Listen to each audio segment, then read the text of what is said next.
अमरावती शहरातील Gadgenagar police station हद्दीत घडलेल्या घरफोडी प्रकरणाचा यशस्वी छडा लावत पोलिसांनी आरोपीला अटक करून तब्बल 2,55,000 रुपयांचे सोन्याचे दागिने जप्त केले आहेत.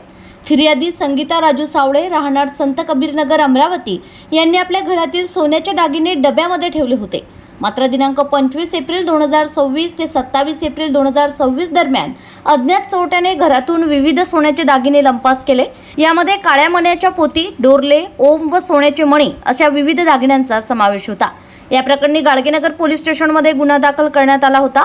तपासादरम्यान गाडगेनगर डीबी पथकाला गुप्त माहिती मिळाली की संशयित आरोपी निंभोरा बडनेरा रोड परिसरातील नेमाने गोडाऊन समोर काम करत आहे. त्यानुसार पोलिसांनी सापळा रचून आरोपी अशोक बाबूलाल जयस्वाल वय वर्ष 50 राहणार न्यू गणेश कॉलनी मारुतीनगर अमरावती याला ताब्यात घेतलं. पोलीस चौकशीत आरोपीने गुन्ह्याची कबुली दिल्यानंतर त्याच्याकडून सुमारे 17 ग्रॅम वजनाचे सोन्याचे दागिने जप्त करण्यात आले आहेत. या मुद्देमालाची अंदाजे किंमत 2,55,000 रुपये असल्याची माहिती पोलिसांनी दिली आहे. ही कारवाई पोलीस आयुक्त राकेश ओला, गणेश शिंदे, शिवाजीराव बचाटे यांच्या मार्गदर्शनाखाली करण्यात आली आहे. या कारवाईत डीबी पथक प्रमुख सागर ठाकरे यांच्यासह अशोक वाटाणे, मनीष सावरकर, निलेश जुनघरे, अमोल यादव, आशिष ठाकरे, सिद्धार्थ शृंगारे व सचिन गौरखेडे यांनी सहभाग घेतलाय.